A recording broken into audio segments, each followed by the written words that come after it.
예, 전 방금 소개받은 고려대학교 전기전자공학부의 백사원이라고 합니다. 오늘 말씀해 주신 대로 한 45분 정도 제가 학교에서 네트워크와 관련된 연구를 진행을 하고 있는데, 네트워크 관련해서 최근에 화두라고 볼 수 있는 프로그래머블한 네트워크, 그리고 어떤 좀 더 똑똑한 인텔리전트한 네트워크와 관련된 연구 동향에 관련해서 말씀드리도록 하겠습니다. 일단 참석하신 분들이 아마 네트워크 전공자도 있을 것 같고, 그렇지 않으신 분도 있고, 뭐 현업에 계신 분도 있고, 다양할 것 같은데, 일단 기본적인 네트워크에 대해서 좀 더 말씀을 드리고, 현재 우리가 쓰고 있는 네트워크에서 어떤 이슈가 있어서 이런 연구를 진행하고 있는지에 대해서 말씀드리겠습니다. 아마 컴퓨터 네트워크 관련된 수업을 들으셨거나 이제 공부를 하셨던 분들은 뭐 컴퓨터 네트워크가 우리가 사용하고 있는 단말, 단말 뭐 컴퓨터라든지 뭐 핸드폰이라든지 이런 단말과 함께 어떤 패킷을 전달해주는, 우리가 보낸 패킷을 전달해 줄 수 있는 네트워크 스위치로 구성되어 있다라고 이야기를 하는데, 전통적인 스위치 같은 경우는 이와 같이 구성이 되어 있습니다. 그래서 스위치를 제어하기 위한 어떤 오퍼레이팅 시스템, 스위치도 어떠한 일종의 컴퓨팅 시스템이기 때문에 얘를 제어할 수 있는 스위치 OS가 있고요. 얘가 이제 어떤 두뇌의 역할을 한다라고 보시면 될 것 같고, 아랫부분에 있는 아랫부분에 있는 fixed function age라고 되어 있는 것은 패킷을 받아가지고 패킷이 어떻게 생겼는지, 어떤 패킷의 형태가 앞쪽에 헤더가 있고 뒤쪽에 페이로드가 이어진 형태가 되어 있으니까 앞쪽 헤더에 어떤 데이터가 들어가 있고 그 뒤에 어떤 데이터가 오는지에 따라 가지고 파싱이라고 하는, 패킷을 까서 이제 필드별로 체크하는 파서가 있고, 그 필드에 어떤 값이 있느냐에 따라 가지고 내가 어떤 식으로 처리해야 되는지를 결정을 해주는 룩업과 어떤 액션을 취하는 파트가 이어지게 되겠습니다. 전통적으로 이런 구조를 통해 가지고 패킷이 들어오면은 파스에서 처리를 하고, 그 다음에 룩업을 하고 액션을 취해 가지고 이렇게 나가는 형태로 처리가 되는데, 기존의 어떤 픽스드된 펑션, 전통적인 스위치 같은 경우는 파서가 이제 우리 장비를 만드는 업체를 밴드라고 하는데, 밴드에서 정의를 하고 있는 파서가 있고, 밴드에서 정의한 룩업과 액션 테이블 형태로 되어 있는 것들이 있고, 밴드가 정의한 큐잉 모델이 있고 등등으로 정의가 되어 있기 때문에 어떤 그 밴드가 만든 장비를 가지고 와서 쓰는 오퍼레이터, 통신 사업자라든지 또는 클라우드 네트워크 데이터 센터를 네트워크 운영하는 사업자라든지 이런 쪽에서 밴드가 만든 것 이외에는 새로운 기능을 여기다 넣기가 상당히 어렵습니다. 픽스 펑션 에이직이기 때문에 내가 원하는 대로, 내가 오퍼레이터 또는 관리자라고 가정을 했을 때 내가 원하는 형태로 패킷을 핸들링하고 처리하기가 아주 어렵습니다. 그러다 보니까 밴더에 종속될 수밖에 없고, 내가 A 밴드의 제품을 쓰고 있다라고 하면 새로운 기능을 넣을 수 없으니까 A 밴드에게 특별히 요청을 하거나, 또 B 밴드에 더 좋은 기능이 있다고 하더라도 A 밴드와 B 밴드를 연동하기가 어렵기 때문에 여전히 A를 계속 쓸 수밖에 없는, 우리가 밴드에 대한 종속성이라고 이야기를 하는데, 밴드 락킹이라고 하는 문제가 발생할 수밖에 없습니다. 이런 문제가 이제 뭐 예전부터 어떤 장비 시스템이 어떤 클로즈드된 블랙박스이다 보니까 생겨났던 문제고, 이러한 문제를 해결을 하기 위해서 나온 개념이 소프트웨어 디파인드 네트워크라고 해서, 소프트웨어적으로 하드웨어 중심의 어떤 밴드에 대한 종속성, 디펜던시가 있는 환경이 아니라 그런 것들을 허물고 오픈 인터페이스를 통해서 좀 더 플렉서블하게 소프트웨어적으로 좀 더 유연하게 관리해보자 라고 하는 컨셉이 소프트웨어 디파인드 네트워킹이라고 하는 SDN이라고 하는 컨셉이 되겠습니다. 그래서 SDN이라고 컨셉이 나오면서부터 이제 오픈 플로우라고 하는 프로토콜이 처음에 나왔고, 그런 프로토콜을 통해서 픽스드 펑션이 아니라 내가 일부 기능에 대해서 패킷을 내가 이렇게 처리하고 어디로 보낼지를 일부 기능을 처리할 수 있는 기능까지는 가능해졌습니다. 그래서 픽스 펑션을 에 있던 전통 스위치에서 SDN이라고 하는 개념이 나오면서부터 이제 오픈플로우라고 하는 프로토콜을 지원할 수 있는 스위치까지 나왔는데, 오픈플로우라고 하는 스위치가 여전히 한계가 있는 것이, 오픈플로우도 일종의 프로토콜 규격이다 보니까 오픈플로우라고 하는 프로토콜이 지원할 수 있는 기능에 대해서만 내가 프로그래밍 할 수 있는 한계가 있습니다. 그래서 그런 한계를 좀 더 풀어보자 라는 의미에서 나온 것이 본 발표에서 주로 중점적으로 이야기할 프로그래머블 스위치라고 하는 기능이 되겠습니다. 프로그래머블 스위치 같은 경우는 이 그림이 이제 가장 이쪽 관련된 연구를 가장 많이 하고 있는 베어푸시라고 하는 회사에서 나온 그림인데, 앞에 그림과는 다르게 파란색으로 모든 박스가 그려져 있습니다. 그래서 에이식을 통해 가지고 좀 고수급 패킷 포딩을 할 수 있는 밑에 데이터가 흘러가는 화살표가 데이터가 흘러가는 쪽인데 이렇게 흘러가는 페이스가 있는데 구성 자체는 앞에 거와 똑같습니다. 바꿀 수도 있긴 하지만 기본적으로 앞에 거와 똑같이 파서, 패킷 헤더를 처리하는 파서가 있고 룩업을 해서 액션 취하는 파트가 똑같은데 빨간색이 아니라 파란색이라는 거죠. 그래서 빨간색은 픽스 펑션으로 장비 업체가 기능을 고정시켜 놨는데 고정시켜 놓는 것이 아니라 내가 원하는 형태로 프로그래밍을 할 수 있게 프로그래머블한 파서가 들어갈 수 있는 파트가 있고 프로그래머블한 룩업, 프로그래머블한 액션이 들어갈 수 있는 테이블을 만들 수 있다는 거예요.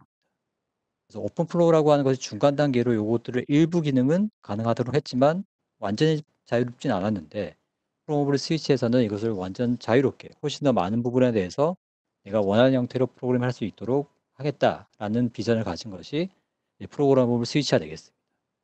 그래서 이 구조는 우리가 프로그래밍 언어를 배우면은 C나 자바 이런 걸 배우면 C나 자바로 랭귀지를 통해서 프로그램을 짜고 그것을 컴파일을 하고 돌리는 과정을 거치는 것처럼 스위치상에서 그러니까 네트워크 스위치에서 돌아갈 수 있는 피포라고 하는 랭귀지 그러니까 피포는 랭귀지이기 때문에 다른 랭귀지를 쓸 수도 있는데 가장 보편적인 어떤 수단이 지금 현재 상으로 피포이기 때문에 피포로 기준을 말씀드리면 피포로 언어 규격에 맞는 프로그램을 짜고 그것을 우리가 C 컴파일러, 뭐 자바 컴파일러 돌리는 것처럼 컴파일러를 통해서 이제 기계어로 바꾸고 P4 랭귀지를 기계어로 바꾼 다음에 프로그래머블한 에이직으로 구성되어 있는 여기다 심어서 돌리겠다.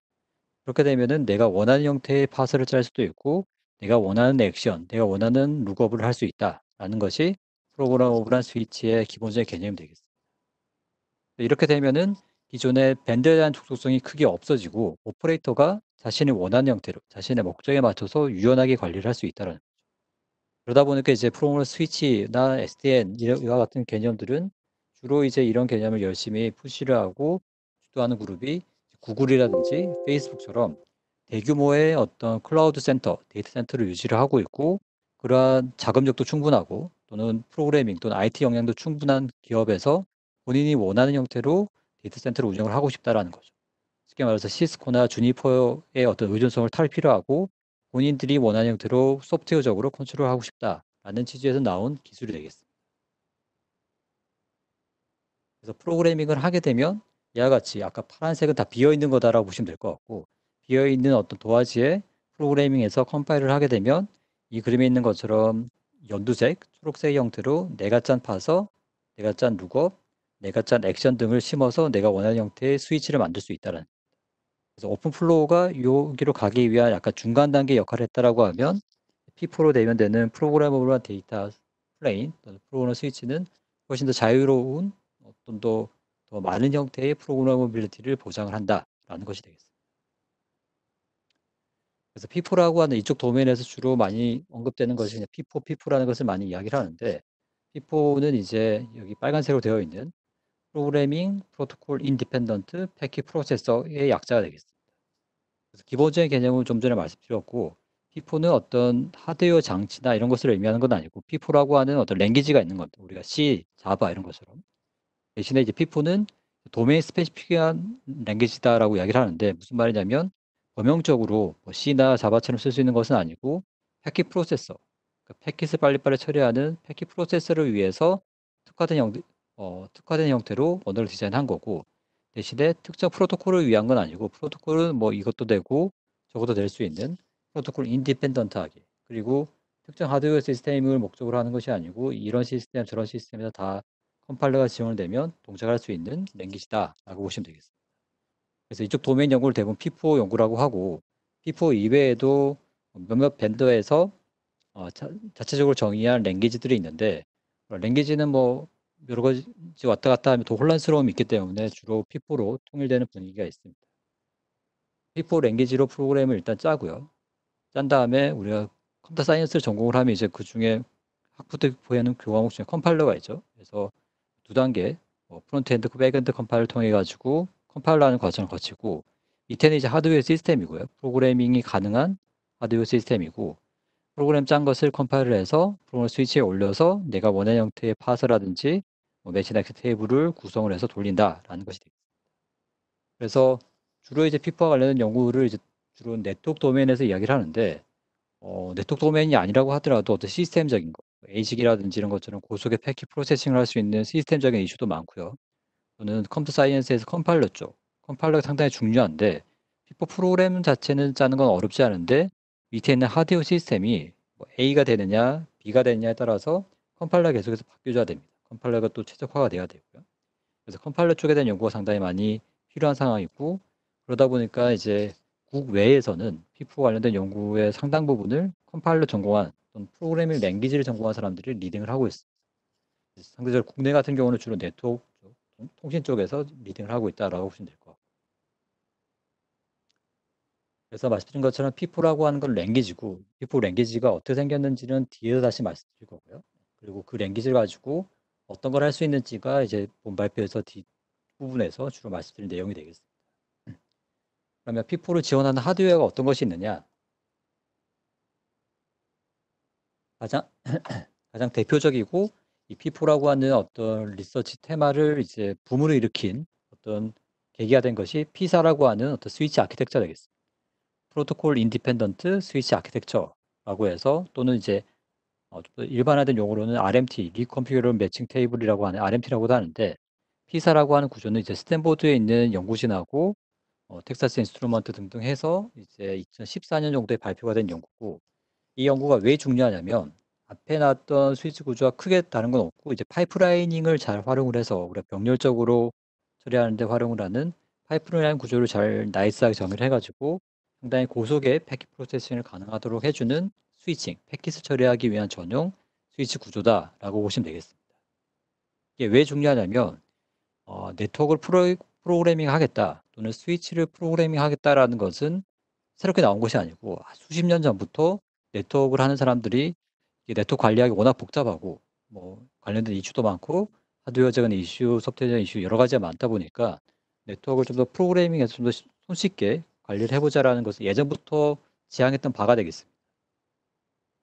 그래서 네트워크를 프로그래밍 할 수 있는 프로그래밍을 스위치를 하기 위한 수단은 예전부터 있었는데 문제가 되는 것은 프로그래밍을 할 수 있도록 기능을 만드는 순간 속도가 느려지는 문제가 발생합니다. 필연적으로. 트레이드 오프가 있다 보니까 필연적으로 프로그래밍이 가능해서 리컨피규레이션 할 수 있는 디바이스를 만드는 순간 기존 장비보다는 훨씬 더 느릴 수밖에 없는 장비가 될 수밖에 없었습니다.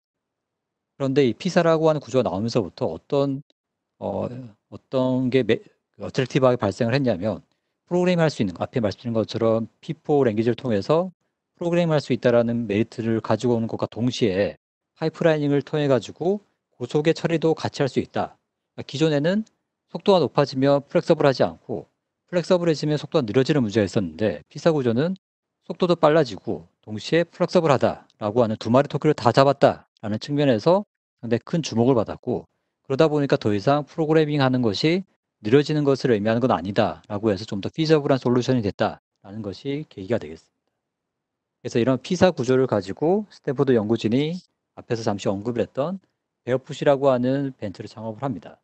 그래서 베어풋에서 토피노라고 하는 피사 구조의 바탕을 한 이제 피사 구조를 4개를 밑에 그림 있는 것처럼 4개를 병렬적으로 붙인 구조가 되어 있는데 4개를 붙여서 최대 6.5 테라bps까지 지원하는 6.5 또는 6.4 테라bps라고 하면 기존의 어떤 스위칭 칩보다도 빠르다라고 이야기를 합니다. 그 동시대에 대비 비교했을 때.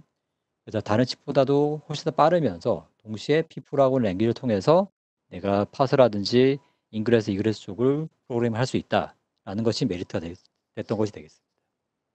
그래서 베어풋이라고 하는 회사에서 토피노 버전 1을 6.4 테라bps로 2017년 정도에 발표했고 후속으로 이제 토피노 버전 2를 만들어서 속도가 2배가 높아진 12.8 테라bps 스위칭 칩을 만들어서 2018년에 발표를 했습니다.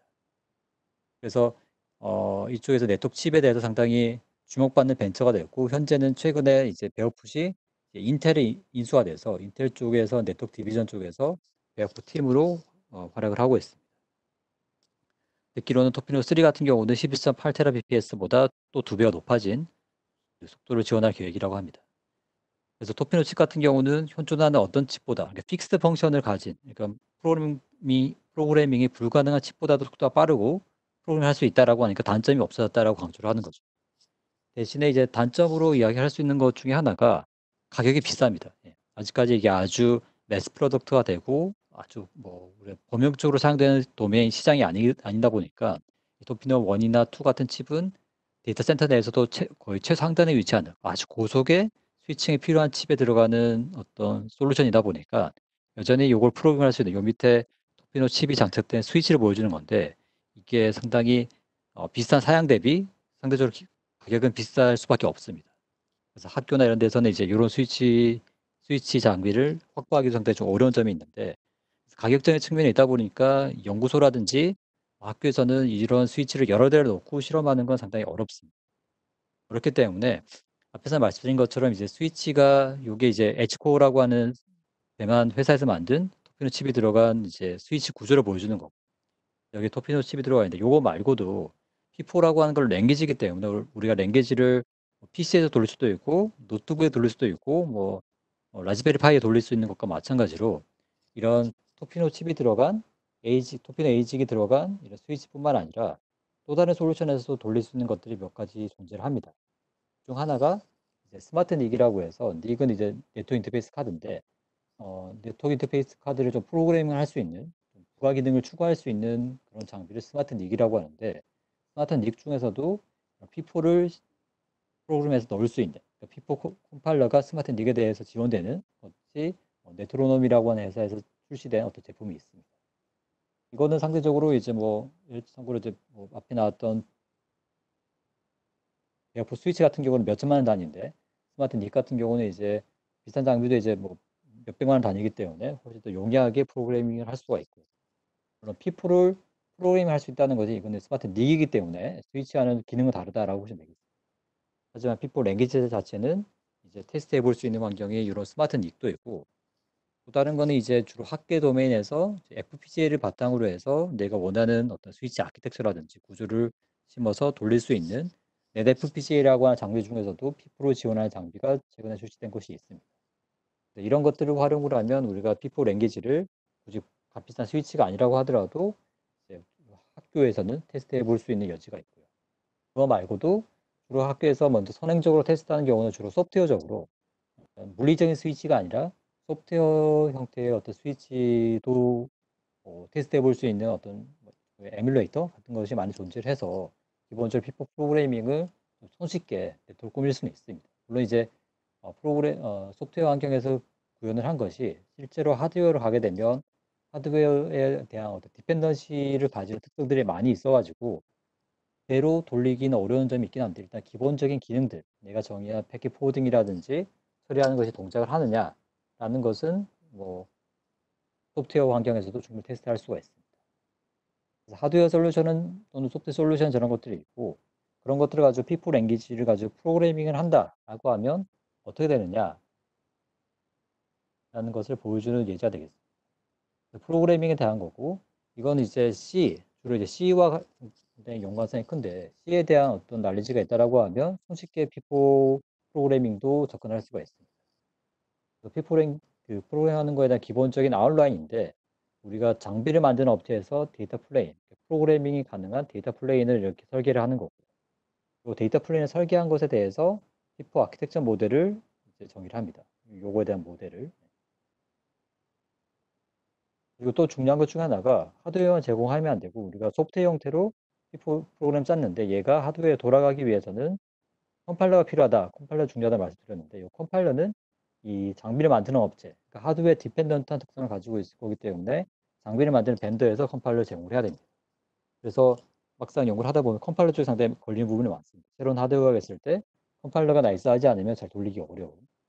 그래서 이제 오늘 발표에서는 이런 뭐 하드웨어적인 문제보다도 피법 연두색으로 표현되어 있는 P4 프로그램에 대해서 주로 말씀드리도록 그래서 간단한 예제로 ACL이라고 해서 네트워크에서 어떤 패킷별로 패킷에 있는 IP나 포트 번호에 따라 가지고 액세스 접근을 할 수 있도록 할지 막을지를 결정하는 ACL 액세스 컨트롤 리스트라고 하는 기능이 있는데 이런 기능을 이제 P4라고 하는 P4 16이라고 붙은 거는 이제 버전의 16이라고 하는 것이 P4라고 랭귀지를 통해서 짜면 어떻게 되느냐 그래서 지금 구현하고자 하는 거는 일단 패킷이 들어오면 패킷이 우리가 커널 네트워크 수업에 보면 뭐 L2에 이더넷이 있고 L3에 IP, L4에 TCP가 있다라고 하면 그런 것들이 헤더가 쭉 붙어 있을 거기 때문에 패킷 헤더를 하나씩 떼내야 됩니다.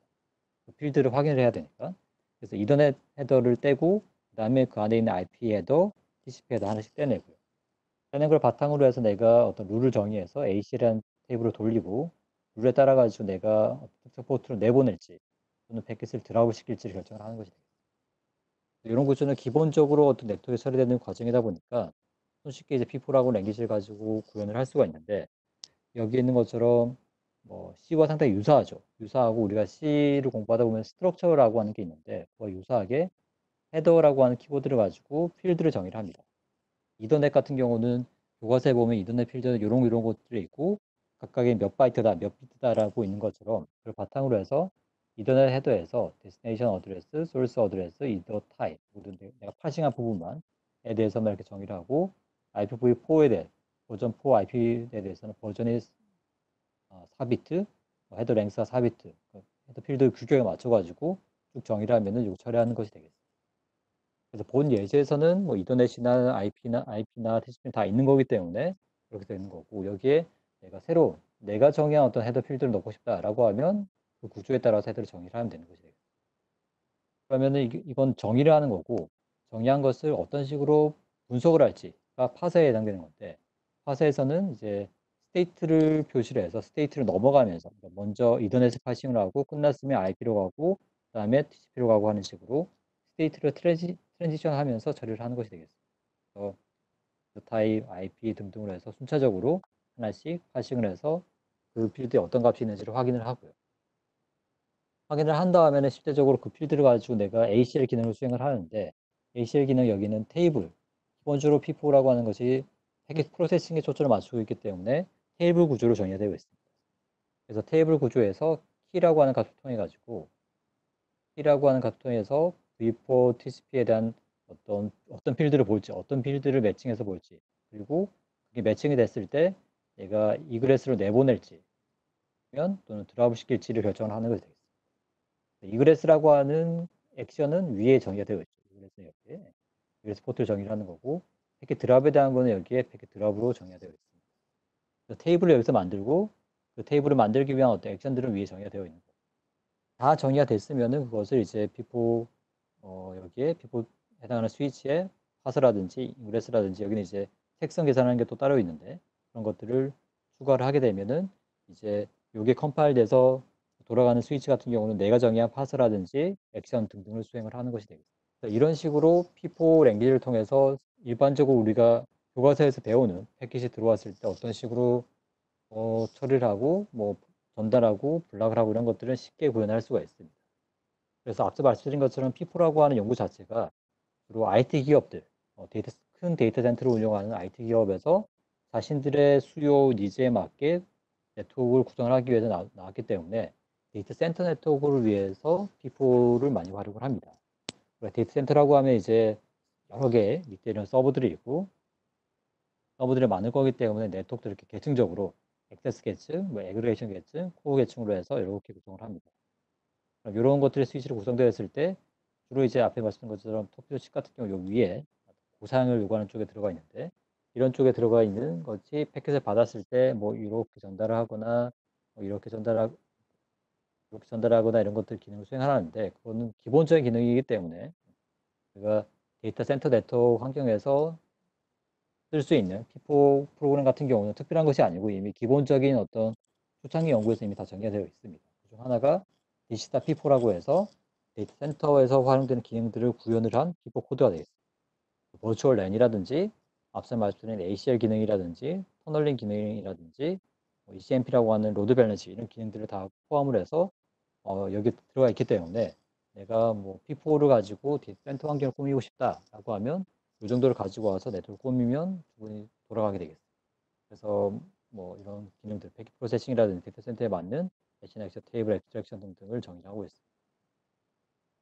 그래서 앞에 뭐 말씀드린 DC다 P4도 있고 이제 뭐 P4라든지 SDN에 대한 어떤 관련된 규격, 뭐 개념들을 정의하는 ONF라고 하는 쪽도 있는데 ONF 쪽은 트렐리스라고 하는 또 자체적인 또 어떤 이름 네임을 통해 가지고 앞과 거의 유사한 형태로 데이터 센터 구조를 정의를 하고 있고 이런 데이터 센터에서 돌아가는 어떤 컨트롤러라든지 오케스트레이터라든지 이런 것들을 정의하는 프로젝트를 트레일리스라고 이름 붙여서 진행을 하고 있습니다. 그래서 이런 트레일리스 쪽에서도 P4에 대한 P4를 적용시켜 보자라고 하는 이야기를 하고 있어서 그쪽에서도 활용할 수 있는 것을 여기서는 Fabric FIFO, 그러니까 디지털 FIFO하고 거의 비슷한 기능인데 ONF 쪽에서 자체적으로 정의한 데이터센터 구조에 적합한 어떤 스위치 구조를 Fabric FIFO로 정의를 하고 있습니다. 그래서 내부적으로 ACL 기능도 있고 어떤 뭐 넥스트 아이디 매핑 기능이라든지 MPLS 기능이라든지 브리지 기능 이런 것들을 구현을 해서 쓸 수 있게 제공되는 것이 Fabric FIFO가 되겠습니다. 그래서 피포라고 하는 랭귀지를 통해서 얘가 패킷 프로세싱을 위해서 나온 거기 때문에 앞에 말씀드린 패브리타 피포나 디지타 피포와 같이 어떤 전형적인 패킷 프로세싱하는 구조에 대한 것을 손쉽게 내가 짤 수도 있고 다른 사람이 짠 것을 가지고 와서 활용할 수도 있습니다. 그래서 최근 연구는 이제 그런 것들이 이미 거의 컴플리트가 됐기 때문에 최근 연구는 그거 말고 패킷을 라우팅하고 패킷을 스위칭하고 이런 거 말고 또 뭔가를 할 수 없을까라는 데 초점을 맞춰 진행을 주로 많이 하고 있습니다. 그래서 그런 것들에 대해서 말씀을 드릴 텐데 첫 번째가 이제 캐시. 캐시라고 하면은 이제 여러 도메인에서 사용을 하죠. 뭐 CPU에서도 캐시를 쓰고 있고 웹에서도 쓰고 있고 여러 가지를 하는데 여러 네트워크 도메인에서도 데이터 처리가 중요해짐에 따라 가지고 데이터가 보통 서버에서 유지가 될 텐데 서버에까지 가서 데이터를 가지고 오기에 시간이 많이 걸리니까 예를 들어서 요청하는 애가 여기에 있고 서버가 저 끝에 있다라고 하면 네트워크에서 봤을 때는 이제 이렇게 갔다가 데이터가 와야 되는데 시간이 많이 걸린다는 거죠. 서버가 이제 멀리 있다라고 하면. 대신에 우리가 네트워크에서 왔다 갔다 하는 걸 이렇게 선으로 그렸지만 실제로 이 중간중간마다 네트워크 거쳐가는 스위치나 라우터가 존재를 하게 되겠습니다. 그래서 별표로 그린 스위치나 라우터에 서버가 갖고 있는 데이터 일부를 캐시의 형태를 가지고 있다라고 하면 이렇게 길게 왔다 갔다 하는 것이 아니고 이렇게 짧게 왔다 갔다 할 수 있다라는 것이 되겠습니다. 그래서 우리가 이런 것을 이렇게 얻을 수 있는 이득을 우리가 이쪽 도면에서 이게 표준화된 용어는 아닐 것 같은데 서브 RTT라고 합니다. 우리 RTT라고 하면 라운드 트립 타임, 왕복 시간인데 왕복 시간이면 여기서부터 제일 왼쪽에서부터 서버까지 갔다 오는 게 RTT인데 중간에 네트워크에서 뭔가 데이터를 주게 되면은 끝까지 가지 않고 중간에서 오니까 RTT가 줄어드는 거죠. 그래서 RTT를 줄이는 효과가 있다라고 해서 서브 RTT 효과를 얻을 수 있다라고 이야기합니다. 대표적인 것이 네트워크 스위치에서 인 네트워크라고 하면 스위치 안에서 하는 건데 인 네트워크에서 캐시를 할 수 있는 인 네트워크 캐시에 대한 구조도 이제 발표된 것들이 있습니다. 그래서 요 밑에 그림에 있는 것처럼 이 원통형으로 그린 것들이 서버고요. 서버들을 연결시키려면 스위치가 필요한데 스위치 안에 키밸류 체인이라고 하는 일종 캐시가 있다라는 캐시가 있으면 요청이 들어옴에 따라 가지고 서버까지 가지 않고 중간에서 결과를 줄 수 있다라는 거. 요거 좀 더 확장을 하면 이제 인네트워크 코디네이션이라고 해서 보통 네트워크에서 분산적으로 어떤 데이터를 유지를 하거나 또 중복해서 유지를 하게 되면은 한 명이 죽었을 때 딴 애가 뭐 백업으로 동작을 하고 이런 시스템을 이제 폴트 토러넌트 시스템이라고 하는데 그런 경우는 이제 백업으로 유지를 하려면 이제 프라이머리하고 백업의 어떤 정보가 동기화가 잘 유지되는 것이 필요합니다. 그래서 한 군데만 데이터를 라이팅을 하게 되면 문제가 안 되는데 여러 군데 데이터가 분산되어 있고 중복되어 있다라고 하면 일관성 있게 데이터를 쓰고 읽어야 되기 때문에 그걸 유지하는 게 어려운데 그런 것들을 좀 손쉽게 지원하는 것을 스위치에서 수행하는 이런 네체인이라고 하는 인 네트워크에서 코디네이션 값을 맞추는 연구에 대한 것도 진행한 것들이 있습니다. 이런 연구들은 이제 캐시 형태가 앞에 나왔던 패킷 포딩하는 것과 비슷하게 테이블 형태로 유지가 될 수 있기 때문에 좀 손쉽게 할 수가 있는 거고 또 다른 연구 중에 하나는 데이터 센터 쪽에서 이제 버추얼 머신들이 여러 개가 돌아갈 텐데 걔네들이 로드 밸런싱을 잘하는 것이 상당히 중요한 이슈가 되겠습니다. 근데 이게 쉽지 않은 것이 로드 밸런싱을 이제 피지컬한 머신을 대상으로 로드 밸런싱 한다라고 하면 뭐 그나마 좀 쉬울 텐데 버추얼 머신이다라고 하면 버추얼 머신이 띄워졌다가 죽었다가 새로 나왔다가 반복을 하기 때문에 로드 밸런싱이 지금은 잘 해놨는데 나중에는 틀어지고 하는 경우가 빈번히 발생할 수가 있다는.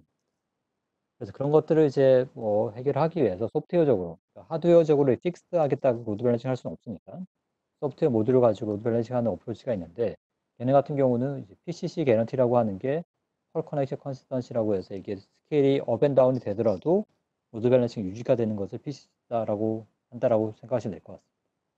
그래서 소프트웨어 기반으로 하면 이게 유연하기 때문에 PCC 개런티는 쉽게 보장이 되는데 문제는 소프트웨어 기반 어프로치가 그 퍼포먼스 또 스케일러비티가 높지 않다는 거죠. 플로우가 많아지거나 하게 되면은 로드가 걸리면은 정말 떨어질 수밖에 없다는 거죠.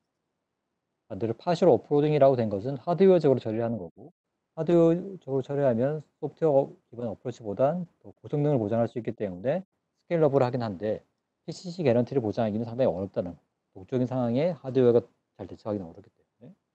근데 피포라고 하는 어프로치 또는 프로그래머블 데이터 플레인 같은 경우는 소프트웨어를 가지고 프로그래밍을 하기 때문에 일단 소프트웨어 어프로치인데 일단 컴파일이 되고 나서부터는 하드웨어적으로 동작을 하거든요. 에이지가 동작을 하는 거기 때문에. 그래서 소프트웨어 어프로치가 얻을 수 있는 뭐 플렉서블한 거 플러스 하드웨어 어프로치가 얻을 수 있는 스케일빌리티도 같이 얻을 수 있다라는 것이 메리트가 되겠습니다.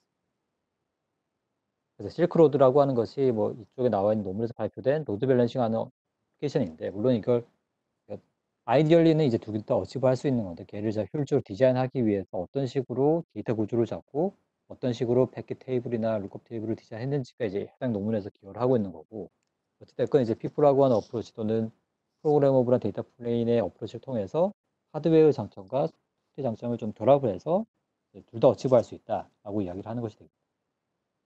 또 하나는 이제 미래 네트워크 또는 미래 인터넷 도메인에서 많이 연구를 했었고 지금도 연구가 되고 있는 분야 중에 하나가 네임드 데이터 네트워킹이라고 해서 패킷을 목적지, 데스티네이션 IP 어드레스가 아니라 그 패킷이 가지고 있는 데이터 또는 컨텐츠의 네임을 가지고 네트워킹을 하자, 라우팅을 하자라고 하는 개념이 네임드 데이터 네트워킹이 되겠습니다. 그래서 이쪽에서도 거의 비슷한 형태로 룩업을 할 때 IP 주소가 아니라 컨텐츠 네임을 가지고 룩업을 해서 데이터 전달하기 때문에 기존에 사용했던 라우터 구조를 이제 피포 기반의 어떤 프로그램 데이터 평면에 구현을 하게 되면 차이가 나는 것은 이제 IP 주소가 아니라 이런 네임을 가지고 체크한다라는 건 차이가 나지만 구조 자체는 상당히 유사하기 때문에 NDN에서 필요한 어떤 라우터 구조도 이제 프로그래머블한 데이터 플레인을 가지고 쉽게 구현할 수 있다라고 이야기하는 연구도 있습니다. 또 하나는 이제 네트워크에서 가장 오랜 기간 인터넷에서 가장 전통적이면서도 풀기 어려운 문제점 중에 하나가 컨텐츠 컨트롤, 네트워크에서 어디가 병목 지점인데 그것을 어떻게 줄일 것인가 하는 문제가 되겠죠. 이거 우리가 컴퓨터 네트워크 측에서 열심히 배우는 TCP 이런 것들을 해결하는 건데 TCP 같은 경우는 네트워크에 도움이 없이 엔드투엔드로 동작을 하는데 당연히 네트워크에서 어떤 도움을 줄 수가 있다라고 하면은 더 효율적으로 컨제스션 컨트롤을 할 수 있다는 어디가 버틀에 걸려 있는지를 정확히 좀 더 알 수가 있다라고 하네요. 그래서 이 아이디어는 이미 나온 아이디어인데 문제는 그것을 실현하는 방법이 쉽지가 않다라는 거죠. 스위치 채널 라우터에 뭐 익스플리시트 컨제션 노티피케이션을 해가지고 뭐 ECN 비트를 피드백해주고 이런 것들이 있었는데 장비에 따라 좀 틀리고 지원하기가 어려웠는데 이런 P4라고 하는 또는 프로그램 데이터 플레인을 가지고 그런 기능을 좀 쉽게 구현할 수 있다라고 하는 예제가 되겠습니다. 그래서 데이터를 이렇게 보내는데 이쪽 스위치에서 트래픽이 많다. 컨텐츠 걸렸다라고 하면 얘가 컨텐츠 걸렸다라는 것을 이렇게 피드백을 줄 수 있다라는. 피드백을 주기 위해서 예전에는 어떤 하드웨어적으로 어떤 어프로치를 기능을 지원을 했어야 되는데 피포가 이 스위치가 피포를 지원한다라고 하면 다음 페이지에 나오는 것처럼 프로그래밍을 통해 가지고 어떤 피드백을 줄 수 있는 것을 소프트웨어적으로 구현할 수 있다라는. 약간 트리키하긴 한데 패킷 들어오면은 일단 3번 스텝에서 일단 네트워크에 대해 컨제션이 걸려 있는지를 확인을 합니다. 컨제션이 걸려 있다라고 하면은 그 해당 패킷에 대해서 일단 3번이다라고 표시를 하고요. 3번을 표시를 한 다음에 내보내기 전에 만약에 3번으로 이쪽에 이렇게 와서 이제 내가 지금 이 글에 나가기 전에 받은 패킷에 3번이 찍혀 있다라고 하면은 목적지의 주소를 약간 트리키하게 소스 어드레스를 바꿉니다. 그러니까 이렇게 바꿔버리면 목적지가 A에서 B로 가면은 목적지가 B가 돼야 되는데 데스티네이션 어드레스를 소스로 바꿨기 때문에 다시 A가 되는 거죠. 그 패킷이 이렇게 나가는 것이 아니고 돌아가는 거죠. A에서 B로 갈 때 목적지 주소를 A로 바꿨기 때문에. 그래서 ECN이라고 하는 기능을 특별히 구현하지 않아도 이것처럼 액션 기능을 통해서 목적지 주소만 약간 트리키하게 바꿔주면은 쉽게 피드백 주는 것을 구현할 수 있다라고 하는 연구가 이 연구가 됩니다. 전통적인 네트워크 문제를 피포를 통해서 풀었다라는 것이고 또 하나 이제 피포가 주목받는 것 중에 하나가 피포를 통해서 데이터 평면에서 패킷이 왔다 갔다 할 때 어디에 패킷 큐가 길어졌고 어디에 패킷 레이턴시가 길어지고 하는 것들을 손쉽게 찍어줄 수 있는 INT라고 하는 기능을 제공을 합니다. 인밴드 네트워크 텔레메트리라고 하는데 복잡하지 않고 패킷이 들어오면 이 회색 패킷이 들어오면은 첫 번째 링크에서 이쪽에서 패킷 뭐 Q의 길이가 얼마고 소요되는 시간, 딜레이가 얼마고 하는 것들을 파란색에 찍어줍니다. 그 다음에서는 파란색이 아니라 초록색을 찍어주고, 그럼 수신한 쪽에서는 패킷을 받는 것과 동시에 파란색도 받고 초록색도 받고 여러 가지 네트워크 피드백 정보를 받았기 때문에 이걸 처리를 하게 되면 네트워크 상황을 추측할 수 있다는. 이전에는 이걸 하려면 별도의 패킷을 쏘거나 뭔가를 해서 뭔가 복잡하게 했어야 되는데, 프로그래머블 데이터 평면에서 이런 INT라고 하는 현재 상태를 찍어줄 수 있는 아주 라이트웨이트하게 찍어줄 수 있는 기능을 제공이 되기 때문에 손쉽게 네트워크 상황을 파악을 해서 그에 맞춰서 네트워크를 적응적으로, 여기 보시면 이제 Q 길이라든지 트랜스미션 레이트라든지 이런 것들을 INT 프로토콜 통해서 얻을 수가 있기 때문에, 그걸 가지고 내가 어느 정도의 데이터를 보내면 네트워크가 잘 수용을 할 수 있는지 정보를 파악할 수 있다. 그래서 좀 더 나이스하게 컨텐츠 컨트롤을 지원할 수 있다라고 하는 연구가 되겠습니다.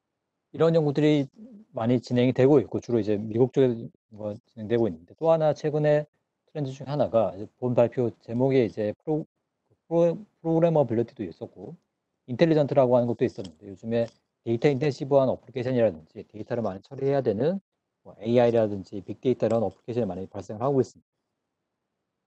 당연히 이제 그런 데이터는 주로 서버에서 처리가 돼야 되는데, 서버로 가는 과정 또는 A 서버에서 B 서버로 가는 과정에서 필연적으로 네트워크를 거쳐갈 수밖에 없다는. 그래서 네트워크 자체가, 네트워크 스위치나 라우터가 그런 컴퓨테이션 헤비한 작업들을 좀 잘 처리하는데, 그런 것들이 처리되는데 좀 도움을 줄 수 있으면 전체적인 성능이 높아질 수 있을 거다라고 하는 어프로치가 인 네트워크 컴퓨테이션을 지원하기 위한 피포가 되겠습니다. 인 네트워크이라고 적혀 있으면 주로 네트워크에서 처리한다라고 보시면 되겠습니다. 그래서 이런 종류의, 예를 들어서 앞에 뭐 코디네이션에 대한 이야기 나왔지만 폴트 토너먼트 어플리케이션, 분산 컴퓨팅이라든지 디스트리뷰티드 머신 러닝 트레이닝하는 과정이라든지, 뭐 한쪽 서버가 아니라 당연히 한 서버 내에서 모든 걸 트레이닝을 하고 학습을 한다라고 하면 네트워킹에 대한 이슈가 거의 없고요. 대신에 서버가 여러 개 개입이 된다라고 하면, 분산적으로 처리가 돼야 된다라고 하면 그런 이슈가 생겨난다라는 거죠. 분산 빅데이터 처리를 위해서 맵 리듀스 과정으로 데이터를 보내고 처리하는 것이 있다라고 합니다. 예제를 보시면 넷 파소스라고 해서, 이건 이제 파소스라고 하는 프로토콜이 분산 컴퓨팅에서 폴트 톨러런트한 어플리케이션, 어떤 컨센서스를 맞추기 위한 어떤 프로토콜이 파소스라고 하는 게 있는데, 넷이 붙어가지고 네트워크에서 파소스를 돌리겠다라는. 그래서 피포에 대한 걸 쭉 설명을 드렸는데, 피포가 모든 걸 할 수 있지는 않거든요. 뭐 GPU나 CPU처럼 뭔가 컴퓨테이션을 아주 헤비하게 할 수 있는 것이 아니고, 기본적으로 패킷 프로세싱을 하기 위해 설계가 된 거기 때문에 그거와 유사한 기능 또는 간단한 기능 정도는 수행할 수 있다는. 근데 파소스 같은 경우는 여기 프로포저가 있고 러너가 있어가지고 그냥 메시지를 주고받으면서 좀 다수결로 어떻게 협의를 할지, 합의를 할지를 결정하는 거기 때문에, 카운팅을 한다라든지 이런 것들은 손쉽게 스위치에서도 별도 서버나 이런 프로그램 없이도 할 수가 있습니다. 그래서 그런 기능들을 이쪽 네트워크에 있는 코디네이터 등등에서 수행을 하게 되면은, 앞서 말씀드린 것처럼 이렇게 왔다 갔다 하는 것이 아니고 서브 RTT로 로컬하게 왔다 갔다 하게 해서 레이턴시를 줄일 수 있다, 이런 연구가 되겠습니다. 그거 말고도 이제 다이어트라고 해서 데이터 애그리게이션, 이거는 맵 리듀스 같은 어떤 어플리케이션도 해당이 될 수가 있을 것 같고, 또는 우리가 대규모 분산 데이터 바탕으로 이제 학습을 한다라고 할 때 각각 어떤 학습하는 서버가 있고, 걔네들에 대한 파라미터를 맞춰줘야 되기 때문에 외부에 파라미터 서버를 별도로 유지를 합니다. 걔네들이 이제 계속 파라미터를 리포팅을 하고, 리포팅된 파라미터를 에버리지를 취해가지고 다시 피드백을 주는, 이렇게 피드백을 주는 형태로 동작을 하는데, 당연히 이제 요게 이제 그림상으로는 서버들만 보이지만 요 중간중간마다 스위치들이 있을 거기 때문에, 스위치에서 파라미터를 취합을 하고 파라미터를 에그레이션하는 또는 파라미터를 에버리지하는 것들을 도와줄 수 있으면 마찬가지로 서버 RTT를 얻을 수 있다라는 거죠. 그래서 여기서도 이제 작업을 워크라고 표시된 쪽에 데이터를 보내서 처리를 하고 데이터를 초록색으로 모으는데, 그 모으는 과정에서 똑같은 데이터도 있다라고 하면 굳이 두 번 보낼 필요가 없으니까 중간에 스위치에서 데이터를 잘 에그레이션해서 처리를 해주게 되면은 효율을 높일 수가 있다라는 것이 되겠습니다. 그래서 데이터 이쪽에서는 이제 뭐 세부적으로 이제 마스터의 기능이 있어서 데이터를 이제 분산시키는 맵하고 분산의 결과를 받는 리듀스 과정이 있고, 여기서는 이제 네트워크 안에서 에그레이션을 어떻게 하면 잘 수행할까를 포커스를 맞춰가지고, 그 다음 그림에 있는 것처럼 빨간색의 데이터를 취합을 해야 되는 그 결과를 데이터를 보내는 것이 이렇게 초록색이 되어 있으면, 얘네들을 잘 트리 형태로 잘 구성을 하게 되면은 A나 B나 뭐 C, D, E, F가 이제 스위치인데 이 스위치에서 데이터를 잘 취합을 해서 처리를 하게 되면 결과로 봤을 때 결과에서처럼 전체적인 데이터 트래픽을 네트워크에 왔다 갔다 하는 트래픽을 수십 프로, 70%, 80%까지 줄일 수 있다. 트래픽이 줄어든다는 말은 이제 RTT도 줄어드는 거기 때문에 전체적으로 레이턴시를 감소시키는 효과를 얻을 수 있다라는 것이 장점되겠습니다.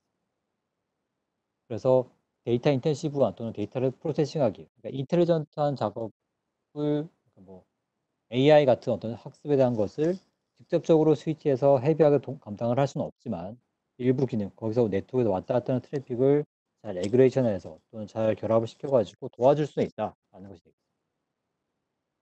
마지막 토픽은 이제 최근에 이제 엣지 컴퓨팅에 대한 이야기를 많이 하고 있고 엣지 컴퓨팅, 엣지 클라우드 또는 엣지 컴퓨팅 시나리오에서 피포를 활용하는 어프로치에 대해서 소개시켜 드리도록 하겠습니다. 엣지 컴퓨팅은 뭐 엣지 컴퓨팅이라고도 하고 엣지 클라우드라고도 하고 프로 컴퓨팅이라고도 하고 MEC에서 멀티 액세스 엣지 컴퓨팅 등등을 다 불리는데 기본적인 개념은 똑같습니다.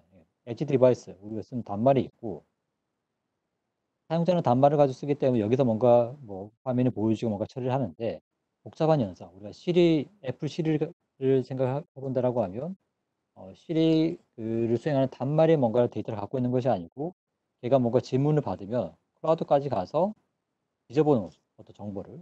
그 결과를 다시 받아와서 디스플레이를 합니다.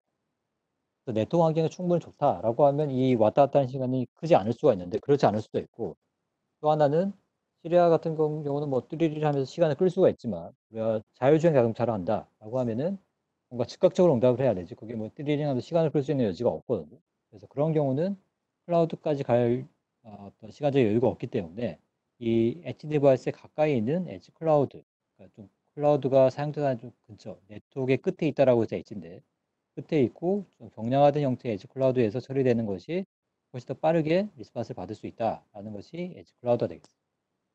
그래서 엣지 클라우드나 엣지 컴퓨팅에 대해서는 아주 많은 연구를 하고 있고 뭐 SKT라는 통일 사업자들도 엣지 클라우드를 적용시키는 연구를 많이 하고 있는데 여기서 말씀드린 내용은 앞에 잠깐 언급된 ONF라고 하는 기관에서 하고 있는 프로젝트 중에 하나가 센트럴 오피스 리아키텍티드 에저 데이터 센터라고 해서 코드라고 하는 프로젝트를 진행하고 있습니다. 얘는 전통적인 어떤 전화국, 센트럴 오피스라고 하는 전화국이 더 이상 크게 의미가 없거든요. 뭐 예전에 이제 각 지역마다 전화국이 많았고 거기서 장비도 많이 필요했는데 장비가 줄어들다 보니까 전화국 자체의 역할이 없기 때문에 그러한 전화국을 새롭게 데이터 센터, 데이터 처리하는 건 여전히 소요가 있으니까 데이터 센터로 운영을 하자라고 하는 프로젝트가 코드가 되겠습니다. 전화국은 아무래도 가입자 단 근처에 있을 거기 때문에 좀 더 엣지에 가까운 쪽에 있는 엣지 클라우드 형태로 유지할 수 있는 엣지 컴퓨팅에 대한 프로젝트를 볼 수가 있을 것 같고 모바일, 여기 시나리오는 이제 LTE 구조인데 LTE 환경에서 이제 쓰는 것이 M 코드 어플리케이션 되겠습니다. 그래서 LTE 구조에서는 단말이 있고 이노드비가 있고 S 게이트웨이, P 게이트웨이라고 하는 장비가 있고 MM이나 HS라고 장비를 통해서 제어가 되기 때문에 플로우가 이렇게 막 왔다 갔다 합니다. 뭐 S 게이트웨이 처리됐던 것이 스파인이나 토르는 스위치거든요. 네트워크 장비. 이렇게 와서 다시 또 MM이로 왔다가 처리되고 이런 거 복잡하게 왔다 갔다 해야 되기 때문에 한번 왔다 갔다 할 때마다 시간이 걸린다라는. 그런데 예를 들어서 내가 여기 토르에 있는 토르 스위치에 있는 것을 앞에 잠깐 나왔던 태블릿 피프로 구현했다라고 하면은 이런 식으로 이 노드비 거쳐서 이렇게 와서 스파인 노드에 갔다가 토르에 갔다가 S 게이트웨이 갔다가 비디오 스트리밍 한다라고 하면 이렇게 할 수 있다는. 이건 일반적인 구조인데 표 프로그램을 우리가 여러 개를 짤 수도 있고 여러 뭐 같이 구현할 수도 있으니까 프로그램을 태블릿 피프뿐만 아니라 거기에 S 게이트웨이, P 게이트웨이가 가지고 있는 기능 가지도 우리가 피프로 짤 수가 있다라고 하면 앞에 그림보다는 앞에는 이제 화살표가 이렇게 갔다가 내려갔다 올라갔다가 있는데 이 그림 보시면은 예, 여기로 내려가는 P 게이트웨이, S 게이트웨이로 이렇게 내려가는 것이 없어진 거예요. 왜냐하면은 P 게이트웨이, S 게이트웨이를 툴에서 직접 수행을 하고 있기 때문에. 그래서 모든 기능을 다 할 수는 없는데 P 게이트웨이, S 게이트웨이가 하는 주요 기능 중에 하나가 GPRS 터널 프로토콜이라고 해서 헤더를 덧붙이는 거, 헤더를 까는 거, 붙이는 거 정도 등등 또는 트래픽 필터링 하는 정도를 수행을 하는데 이런 기능 정도는 피프로 가지고 테이블 구조를 쉽게 짤 수가 있습니다. 그래서 S 게이트나 P 게이트웨이를 가지고 피프로 구현을 하게 되면은 굳이 밑으로 내려가는 거 없이기 때문에 좀 빨리 왔다 갔다 할 수 있다라는 것이 돼요. 요거에 결합을 해서 우리가 엣지 클라우드를 한다라고 하면 여기에 이런 토르 스위치뿐만 아니라 여기에 엣지 서버가 붙어야 되거든요. 그런 구조는 이건 이제 좀 다른 시나리오인데 태블릿에서 이렇게 갔다가 다시 이렇게 엣지 서버로 갔다가 오는 구조. 만약에 S 게이트웨이, P 게이트웨이가 여기에 있다. 이쪽에 있다라고 가정을 하면은 굳이 이쪽 라인이 없이 이렇게 왔다 갔다 하는 거 없이 그냥 엣지 서버로 가서 바로 P 게이트웨이, S 게이트웨이는 토로 있을 테니까 조절할 수 있다라는 것이 되겠죠. 그래서 여러 가지 오늘 발표에서 P4라고 하는 프로그래머블 스위치 또는 프로그래머블 네트워크를 위한 어떤 연구가 되고 있는 분야를 소개시켜 드렸고, 앞에서 말씀드린 것처럼 P4 또는 프로그래머블 데이터 플레인이 각광받는 이유 중에 하나가 네트워킹과 관련해서는 속도도 그렇고 프로그래밍 할 수 있다라고 하는 어떤 플렉서빌리티도 이제 가장 좋은 수단이라는 거죠. 물론 아직 그 가격이 비싸다라고 하는 단점이 있지만 기능적인 어떤 기능적인 측면에 봤을 때는 넘버 원이다라고 볼 수 있을 것 같고, 이런 프로그램 스위치가 어떤 복잡한 연산을 다 할 수는 없습니다. 다 할 수는 없는데 뭐 데이터가 왔다 갔다 하는 과정에서의 중복된 데이터라든지 캐싱이라든지 또는 간단한 메시지를 처리하는 기능 정도는 충분히 도와줄 수 있는 좋은 어시스터가 될 수 있다라는 것이 결론이 되겠습니다. 이런 걸 가지고 최근에 데이터 센터, DCN 데이터 센터인데 플렉서블하고 좀 빠른, 최근에 이제 뭐 온라인 강의나 이런 것들이 많아지면서부터 데이터 수요, 또 클라우드 수요, 데이터 센터의 수요가 커지고 있는데 그런 것들에 좀 탄력적으로 수요에 대비한다라든지 또 빠르게 처리할 수 있는 환경을 구축하는 데 주요한 솔루션을 사용될 수 있을 것 같고, 5G나 이런 쪽에서도 아직 적극적이진 않지만 일부 5G에 들어가는 게이트웨이 쪽에 이런 기능을 일부 넣으려고 하는 어프로치도 지금 되고 있습니다. 그래서 오늘 말씀드린 내용은 네트워크 쪽에서 열심히 연구가 진행되고 있고 앞으로도 좀 더 활발히 연구 진행될 것 같은 이제 프로그래머블하고 인텔리전트한 네트워크를 지향하는 기술에 대해서 말씀을 드렸습니다. 제 발표는 여기까지 되겠고